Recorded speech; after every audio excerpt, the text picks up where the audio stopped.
Nigeria's Minister of Power, Adebayo Adelabu, says that electricity takes a lot of investments and that the government alone cannot provide all the needed funding. He therefore appealed to both local and international investors to take advantage of the funding opportunities that is presented in the country's new National Energy Compact initiative.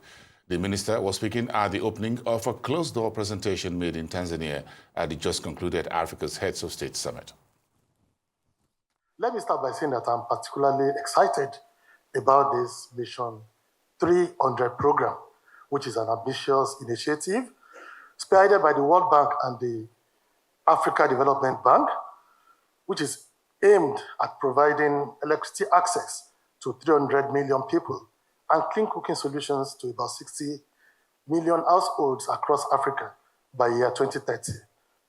This initiative represents a bold vision for transforming Africa's energy landscape and fostering economic growth, human capital development, and sustainable progress. Nigeria's participation in this initiative aligns with our strategic national goals and strengthens our efforts to provide universal access to electricity by year 2030.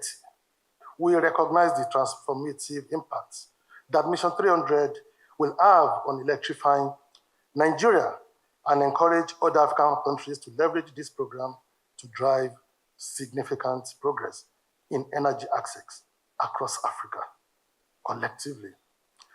Through this bold initiative, we can overcome challenges and achieve our common goal as a people, as Nigerians, as Africans.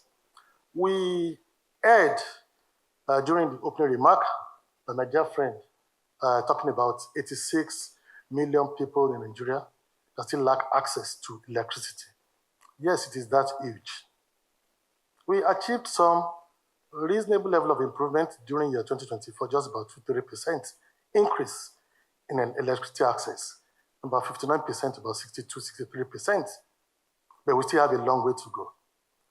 Let me blow your mind by saying that in spite of these 86 million people that lack access to electricity, we already electrified over 150 million Nigerians because we have a population of over 200 million people.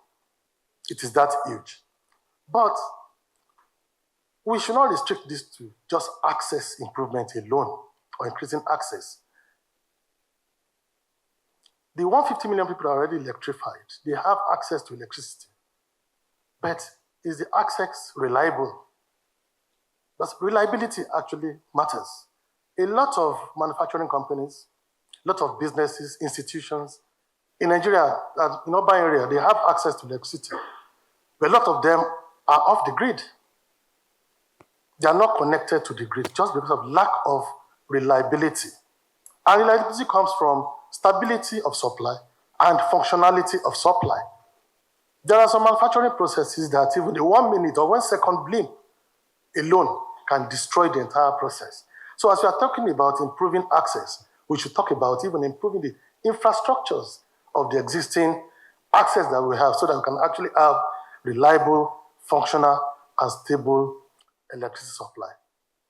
The power sector operators across the value chain, the investors, they have a lot of role to play. Power sector is a high-cost consuming sector and requires a whole lot of funds, which I believe government alone cannot provide. We can only lead by example. So we need both the local and foreign investment to make this sector work. We're talking about 300 million people in Africa, additional access by year 2030. And we're talking of funds over $30 billion. This is a lot of money, and I believe that it is a concerted effort of everybody that will make us achieve this. Then our development partners, we thank you for the role we have been playing, but like Oliver Twist, we always ask for more. And they said the reward for hard work is more work. Until we get to the destination, please, you don't have to relent. But one of the discouragement, one of the disincentives in this sector that has not allowed us to move beyond this, our baby step, is the attitude of our people, the consumers themselves, in terms of vandalization of power assets, which we must all fight against. Vandalization of assets, be it transmission assets, distributing assets, looting of transformers, cutting of cables, all sorts of that, which government spend a lot of money on, including the private sector investors. How do we stop this? I think it's another question for us to discuss.